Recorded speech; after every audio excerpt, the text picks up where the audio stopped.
જૂનાગઢની વિસાવદર બેઠક પર પેટા ચૂંટણીનો આ જંગ વિસાવદર બેઠક પર ભારતીય જનતા પાર્ટીએ કિરીટ પટેલને મેદાને ઉતાર્યા છે। સહકારી આગેવાન કિરીટ પટેલને ભાજપે ટિકિટ આપી। 2 ટર્મ સુધી જૂનાગઢના પ્રમુખ તરીકે તેઓએ જવાબદારી સંભાળી છે। 2017ની વિધાનસભા ચૂંટણીમાં પણ કિરીટ પટેલને ટિકિટ મળી હતી। ટિકિટ મળ્યા બાદ કિરીટ પટેલે જીતનો વિશ્વાસ વ્યક્ત કર્યો હતો। તો વિસાવદરના પ્રશ્નો ઉકેલવા હંમેશા તત્પર રહીશ, આ કિરીટ પટેલનું સ્ટેટમેન્ટ છે। આ પેટા ચૂંટણીમાં જનતા વિકાસને મત આપશે।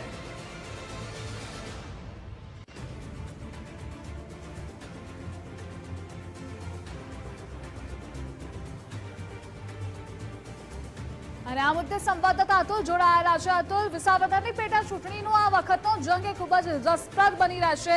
ગઈકાલે રાત્રે ભાજપે તેના ઉમેદવારના નામની જાહેરાત કરી છે, જો કે કિરીટ પટેલનું નામ પણ ચર્ચાઈ રહ્યું હતું અને આખરે તેના નામ પર જ મહોર લાગી છે।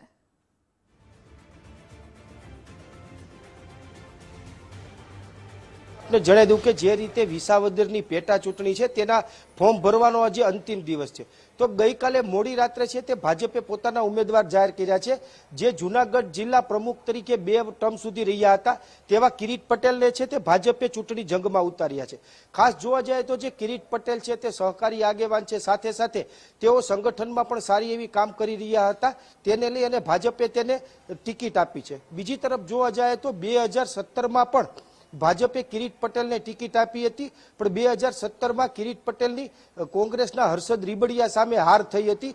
ત્યારબાદ પણ તેઓ સક્રિય રાજકારણમાં રહેતા અંતે ભાજપે તે છે ને ફરી પાછી આજે 2025ની વિસાવદર પેટા ચૂંટણીમાં ટિકિટ આપી છે। ત્યારે હજી સુધી કોંગ્રેસે નામ જાહેર કર્યા નથી। આજે ફોર્મ ભરવાનો અંતિમ દિવસ હોય ત્યારે કોંગ્રેસ પોતાના ઉમેદવારની નામની જાહેરાત કરી શકે છે અને ફોર્મ પણ ભરી શકે છે। બીજી તરફ જોવા જાય તો જે કોંગ્રેસની અંદર જે નામો ચર્ચાઈ રહ્યા છે તેમાં ખાસ જોવા જાય તો કરશન વાળોદરિયા છે, તેમના પત્ની ચંદ્રિકા વાળોદરિયા છે અને નીતિન રાણપરિયા, આ 3 નામો હાલ ચર્ચામાં છે। પણ કોઈ એક નામ પણ મોહર લાગે અને પાર્ટીમાં કોઈ અસંતોષ ઊભો ન થાય તે માટે કોંગ્રેસે હજી સુધી સસ્પેન્સ રાખ્યું છે અને ઉમેદવારના નામની જાહેરાત કરી નથી। તો બીજી તરફ જે આપના ઉમેદવાર છે ગોપાલ ઇટાલિયાએ 2 દિવસ પહેલા પોતાનું ફોર્મ રજૂ કરી દીધું છે, ત્યારે શંકરસિંહ વાઘેલાની પાર્ટીના ઉમેદવારે પણ પોતાનું ફોર્મ રજૂ કરી દીધું છે। આમ વિસાવદરની જે ચૂંટણી છે તેમાં હાલ ચોપાખીયો જંગ જામશે। જી અતુલ, જોડાવા બદલ આભાર આપનો।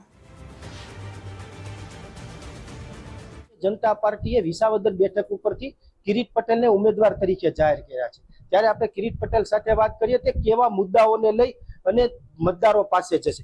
જી કિરીટભાઈ, આપને ફરી પાછી ટિકિટ ભાજપે આપી છે, કેવા મુદ્દાઓને લઈને આપ મતદારો પાસે જશો?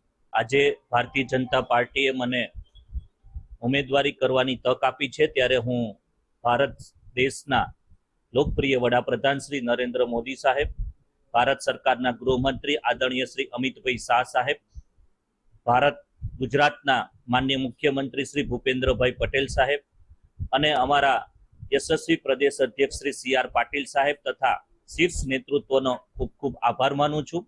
મને હમણાં જ ખબર પડી કે મને ભારતીય જનતા પાર્ટીએ આગામી વિસાવદર વિધાનસભાની પેટા ચૂંટણીમાં ઉમેદવારી કરવાની તક આપી છે। હું અમારા મતદાર ભાઈઓનો પણ ખૂબ ખૂબ આભાર માનું છું અને આગામી દિવસોમાં મતદાર ભાઈઓનો વિશ્વાસ જીતી અને અમારો જ્વલંત વિજય થાય એના માટે ભારતીય જનતા પાર્ટીના કાર્યકર્તાઓ પણ મહેનત કરશે। અમારો રોડ મેપ પણ અમે એમને આપીશું અને વિકાસની રાજનીતિ તરફ વિસાવદર વિધાનસભા જાય એના માટેની અમે અપીલ કરીશું। ખાસ કિરીટભાઈ, જોવા જઈએ તો કેવા મુદ્દા છે જે વિસાવદરના જે વિકાસના કામો છે તેમાં તમે વાત કરશો?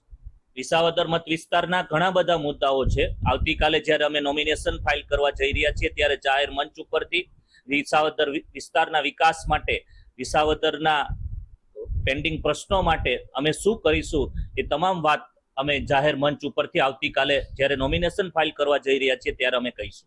જી કિરીટભાઈ, ચોક્કસથી આજે તમારી સામે આપ પાર્ટી છે, ભાજપ છે, કેવી રીતે તમે આ ચૂંટણી જીતશો? કિરીટભાઈ, ભારતીય જનતા પાર્ટી પેટા ચૂંટણી હોય કે કોઈ પણ ચૂંટણી હોય પડકાર આરામથી જીતી શકે છે। આમ આદમી પાર્ટી હોય કે કોંગ્રેસ પાર્ટી હોય, આ તમામને માત આપી અને સારામાં સારો વિજય થાય એના માટેના અમે પ્રયત્ન કરીશું। ખાસ કિરીટભાઈ પૂછી લઈએ કે 2017ની અંદર પણ ભાજપે આપને ટિકિટ આપી હતી, ત્યારે પરિણામ વિપરીત આવ્યું હતું। ત્યારના સંજોગોના હાલના સંજોગોમાં તમને કેવો વિશ્વાસ છે જીતનો? વિશ્વાસ દરેક ઉમેદવારને હોય છે, મને પણ ખૂબ જ મોટો વિશ્વાસ છે કે ભારતીય જનતા પાર્ટી એ જ્વલંત માર્જિનથી આમાં વિજય બનશે। જે ચોક્કસથી તો આ હતા કિરીટ પટેલ, જેમને ભાજપ સરકારે છે, ભાજપ પાર્ટીએ છે તે બીજી વખત ટિકિટ આપી છે. ત્યારે કિરીટ પટેલે છે તે 2025ની પેટા ચૂંટણીમાં પોતે જ્વલંત મતથી વિજય હાંસલ કરશે તેવો વિશ્વાસ વ્યક્ત કર્યો છે. અતુલ વ્યાસ, ગુજરાત ફર્સ્ટ, જુનાગઢ.